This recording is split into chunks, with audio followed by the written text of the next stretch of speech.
Hello student. चलिए कैसे हैं आप लोग?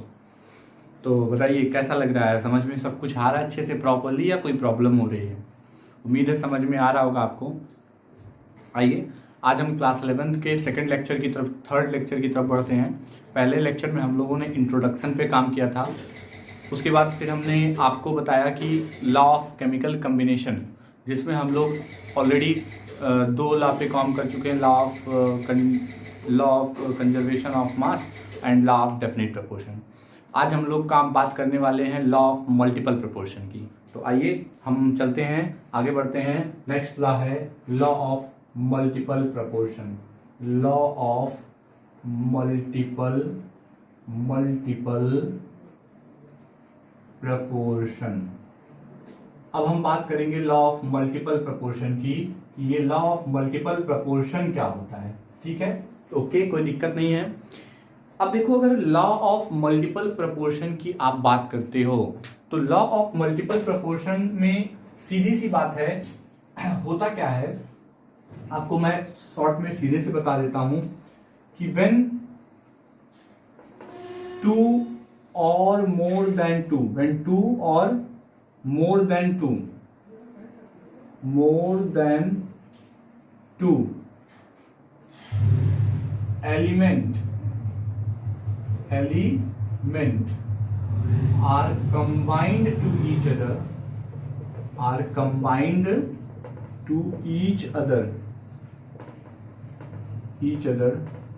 and formed two or more than two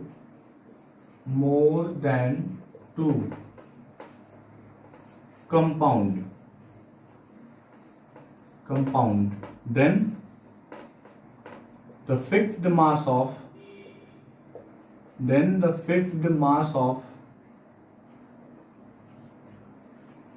one element combined with different mass of other element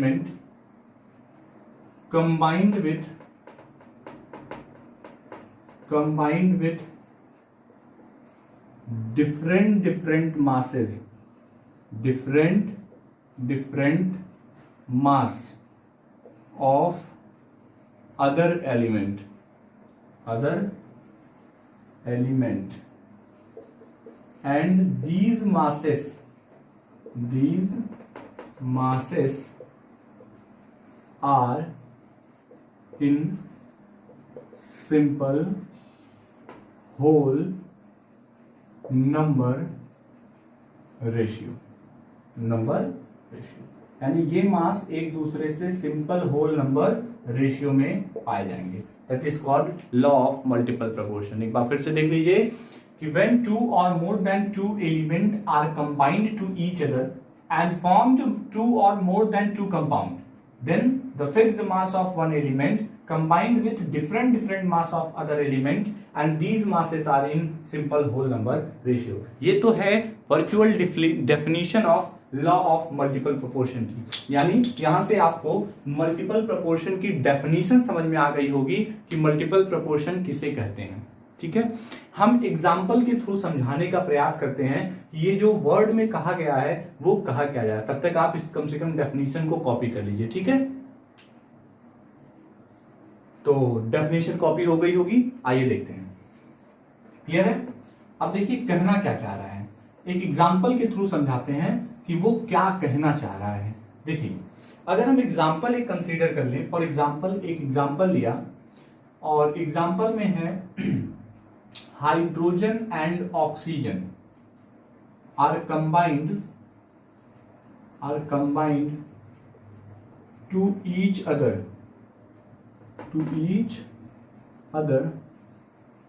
and formed H2O and H2O2। दो चीजें बनाता है, H2O और H2O2। तो आइए इन H2O दो 2 ग्राम ऑफ हाइड्रोजन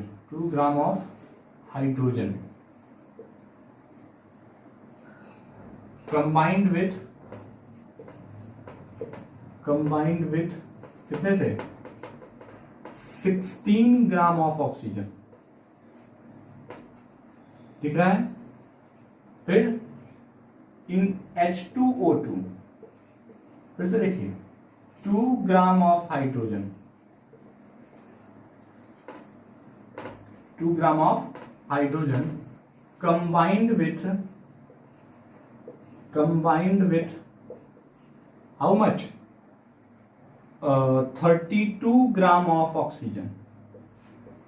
ये आपको समझ में आ रहा है कैसे हो रहा है? यहां देखो, यहां पे कह रहा है कि 2 ग्राम ऑफ हाइड्रोजन, चूंकि हाइड्रोजन का एटॉमिक मास 1 होता है, तो कितने हाइड्रोजन है? 2, तो 2 है, तो 2 gram of hydrogen combined with कितने से? एक ऑक्सीजन का होता है 16, तो 16 ग्राम ऑफ ऑक्सीजन से। अब बात करें अगर H2O2 में, तो यहां पर भी 2 हाइड्रोजन है तो 2 ग्राम हो जाएगा, ऑक्सीजन यहां पर 2 है तो 16 इंटू 2 32 हो जाएगा।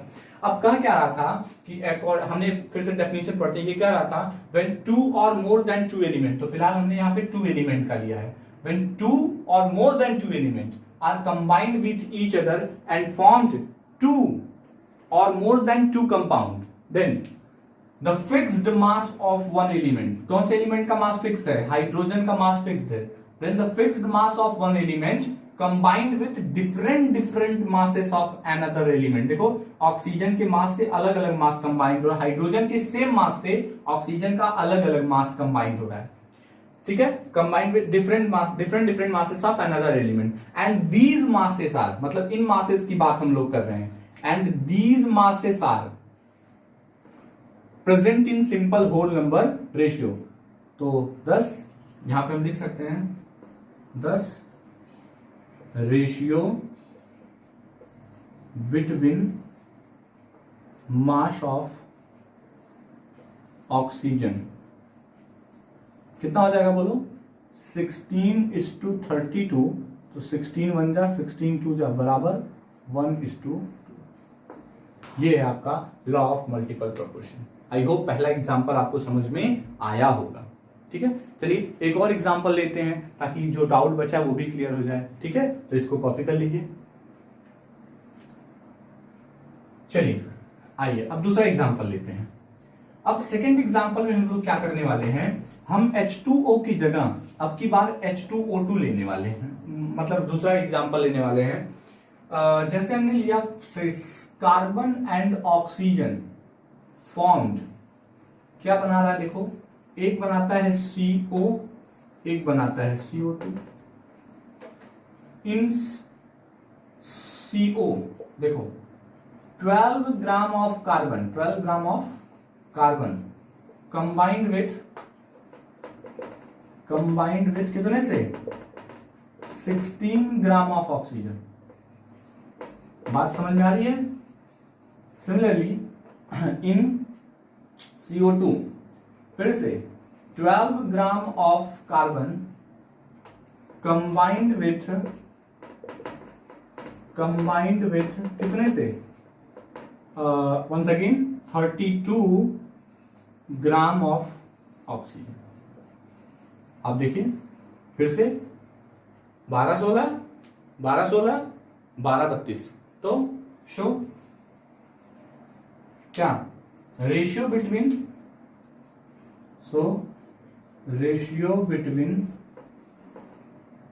Oxygen atom is equal to 16:32 कम दूना 1:2 फिर से वही है। आई बात समझ में? चलिए अब एक बहुत बढ़िया एग्जांपल लेते हैं। ये दोनों समझ में आ गए? लास्ट एग्जांपल काफी अच्छा खासा एग्जांपल है, देखिए उसको लेते हैं। अब की बार जो हम एग्जांपल लेने जा रहे हैं बहुत बढ़िया एग्जांपल है, थोड़ा ध्यान दीजिएगा। हमारे पास क्या है, एक तरफ नाइट्रोजन है यानी एलिमेंट है, फिर कंपाउंड है, रेशियो है, ठीक। 3 कॉलम में डिवाइड कर देते हैं। देखिए सबसे पहले हमने एलिमेंट में नाइट्रोजन ले लिया और ऑक्सीजन ले लिया। चलो मान लेते हैं N के 2 मॉलिक्यूल लिए, कितने मॉलिक्यूल, N और O लेकर के N2O बनाए। रेशियो की बजाय मास पहले ले लेते हैं, मास फिर रेशियो लेंगे। ध्यान दीजिएगा, पहले नाइट्रोजन का लिखेंगे तो 2 बन रहा है तो 14 का मतलब कितना हो जाएगा 28 और इसका कितना हो जाएगा 16। ध्यान देना, नाइट्रोजन का एटॉमिक मास होता है 14, तो 2 नाइट्रोजन है तो 14 इंटू 2 28 और एक ऑक्सीजन का 16। अब दूसरा एग्जांपल लेते हैं, फिर से नाइट्रोजन और ऑक्सीजन ही है लेकिन इस बार NO बना देते हैं। NO जैसे हमने क्या लिया कि एक बार हम क्या कर रहे हैं कि हमने सिंपल N2O ले लिया, अब की बार हम क्या कर रहे हैं NO ले लेते हैं, तो यहां पर 14 इस 2 कितना 16। एक काम करो 2 से मल्टीप्लाई कर दो, 2 से मल्टीप्लाई चलो हम बाद में करेंगे। फिर हमने लिया नाइट्रोजन और ऑक्सीजन और इस बार हमने बनाया N2O3। तो यहां से देखो 14 दूना 28, 16 दूना 32, 16 तिया 48। फिर आओ N2O, तो यहां पे ले लेते हैं N2O4 या इसी को बोलते हैं NO2, दोनों एक ही चीज है, 2 मॉलिक्यूल। तो 28 और यहां 16 64। लास्ट NO, यहां पे ले लेते हैं N2O5, यहां पे हो जाएगा 28। अब यहां पर सब पे तो 28 है तो हमको सेम मास करना है, आपने पढ़ा ना fixed mass of one element, तो ये गड़बड़ है। फिक्स्ड कैसे करेंगे 2 से मल्टीप्लाई करिए, तो यानी मल्टीप्लाई बाई 2 कर दो, तो ये 14 की जगह कितना हो जाएगा 28 और ये 16 जगह कितना हो जाएगा 32। अब आप अगर देखें तो एक एलिमेंट के फिक्स मास से, किस एलिमेंट का मास फिक्स है नाइट्रोजन, आप देख रहे हो नाइट्रोजन का मास पूरे कंपाउंड में 28 28 28 आ रहा है। अलग अलग मास कंबाइंड हो रहा है किसका ऑक्सीजन का, पहले में 16, दूसरे में 32, तीसरे में 48, चौथे में 64, फिर 80। तो अगर अब इन मासेस की बात करें, तो अगर इन मासेस की हम बात करें तो ये मासेस आ जाएंगे 16:32:48:64:80। तो 16 1 जा 2 जा 3 जा 4 जा, देखा ये सब एक दूसरे से सिंपल होल नंबर रेशियो में है। आई होप अब तो आपको समझ में आई हो गया कि when 2 or more than 2 element combined with each other and form 2 or more than 2 compound, then the fixed mass of one element combined with different masses of another element, and these masses are in simple whole number ratio। यहां ध्यान देंगे, अगर मान लीजिए इसका mass fix नहीं दिख रहा है 14, तो जितने से मल्टीप्लाई करके फिक्स करिए, लेकिन जितने से इसमें मल्टीप्लाई करेंगे उतने से इसमें ही करेंगे ताकि उसका रेशियो डिस्टर्ब ना हो। ठीक है, उम्मीद है आपको लॉ ऑफ मल्टीपल प्रोपोर्शन भी समझ में आ गया होगा, इसमें भी कोई दिक्कत नहीं होगी। तो इस तरह से हमने लॉ ऑफ मल्टीपल प्रोपोर्शन भी कंप्लीट कर लिया। अब हम अगले वीडियो में इन सब के क्वेश्चंस को पहले सॉल्व करेंगे, किसके किसके law of conservation of mass के लगवाई दिया हूं, ठीक है, फिर 1-2 और बता दूंगा, उसके बाद लॉ ऑफ डेफिनेट प्रोपोर्शन के, फिर लॉ ऑफ मल्टीपल प्रोपोर्शन के, फिर हम लोग आगे बढ़ेंगे, अगले लॉ पे चलेंगे। ठीक है, थैंक यू।